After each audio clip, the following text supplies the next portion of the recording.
최근 테슬라의 주가가 큰 폭으로 하락하면서 전기차 시장 성장에 대해 많이들 불안해하고 있으신데요.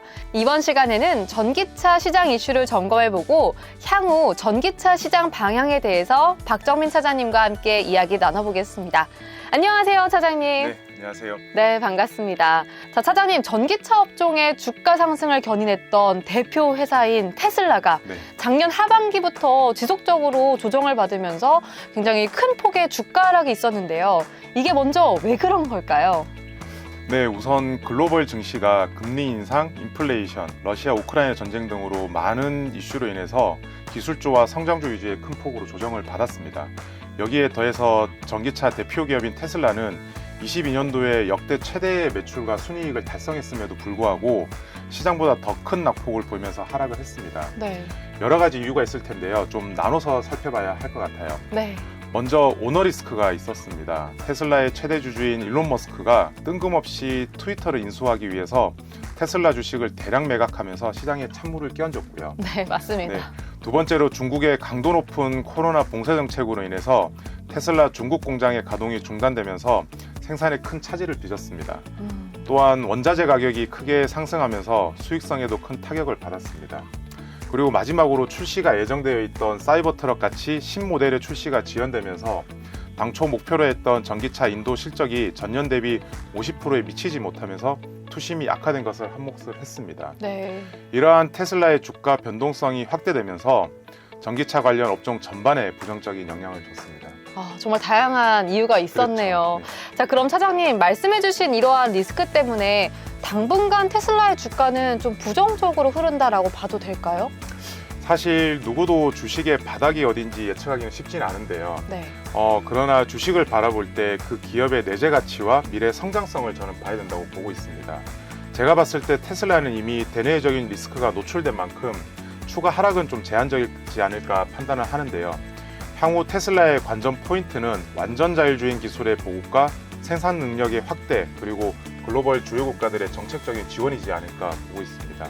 테슬라가 전기차 분야에서 1위 기업이지만은 자율주행 기술에서도 독보적인 위치를 차지하고 있습니다.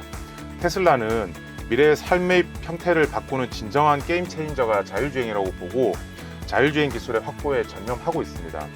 24년까지 완전 자율주행 기술을 목표로 새로운 수익원 확보에도 전념을 하고 있습니다. 네.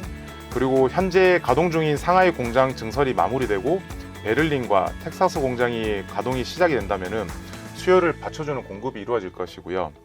또한 지난해 인플레이션 간축 법안이 통과됨에 따라 가지고 대규모 친환경 정책을 펼치고 있는 미국 정부와 글로벌 주요 국가들이 전기차 육성 정책 등을 면밀히 살펴봐야 한다고 보고 있습니다. 네.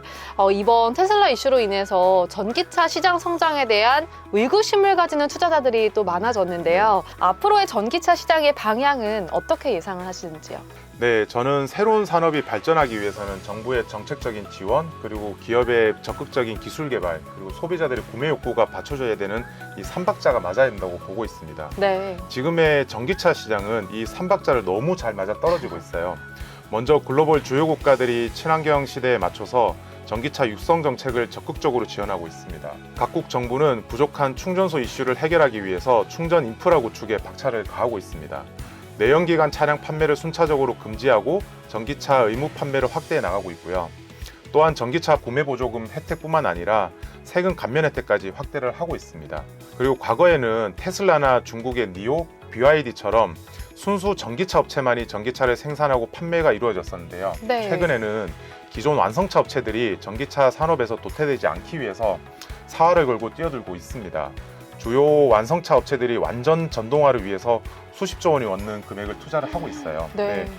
또한 완성차 업체들뿐만 아니라 애플이나 샤오미 같이 IT 업체들도 전기차 시장에 뛰어들면서 기술 발전에 힘을 실어주고 있습니다. 와, 정말 대단하네요. 마지막으로 소비자들의 전기차에 대한 인식 변화가 점차 일어나고 있는데요.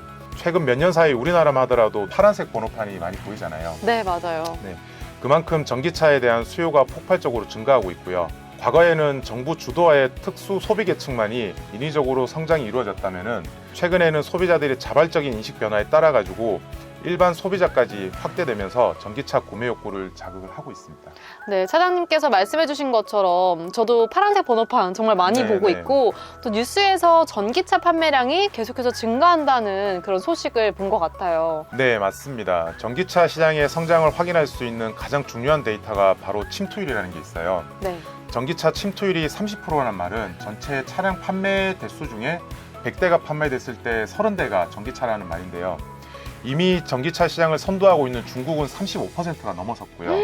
유럽 네. 또한 지금 30%가 넘어가고 있습니다. 저는 더 중요하게 봐야 할 것이 미국의 침투율인데요. 미국은 중국과 함께 글로벌 최대 소비 국가입니다. 전기차 시장의 성장은 최근 바이든 정부부터 시작을 했는데요. 미국이 침투율이 작년에 7%대를 유지하고 있지만은 미국 또한 소비 국가인 만큼 중국과 유럽처럼 항상 성장해 나갈 것으로 예상을 하고 있습니다. 네, 향후 전기차 시장이 새로운 시대의 패러다임을 열어갈 것 같다는 생각이 드는데요. 언젠간 내연 기관차는 지구에서 없어지고 친환경 차량만이 돌아다니는 시대가 올 것 같습니다. 네, 각국 정부들이 내연기관 차량에 대한 규제가 가해지면서 그러한 시대가 앞당겨질 것으로 보고 있습니다. 소비자들의 인식이 변화하면서 주유소처럼 전기차 충전소가 확충된다면 전기차의 보급 속도는 더 빨라질 것이고요. 또한 폐배터리를 재활용하여서 핵심 기술인 배터리 원가까지 절감한다면 주류 산업의 반열에 오를 것으로 보고 있습니다. 오늘 제가 말씀드린 관전 포인트를 눈여겨보시면서 우리 모두가 전기차 오너가 되는 그날을 한번 기대해 봅니다. 네, 저도 지구 환경을 위해서 나중에 꼭 전기차 오너가 돼야 될 것 같습니다. 자, 다음 시간에는 저희가 전기차 시장에 집중 투자하는 한국투자 글로벌 전기차엔 배터리 펀드의 운용 현황을 점검하는 시간 준비했는데요. 다음 시간에도 많은 관심 부탁드리겠습니다. 자, 오늘 차장님 설명 진심으로 감사드리고요. 네, 정말 유익한 시간이었습니다. 끝까지 함께 해주신 여러분 감사합니다.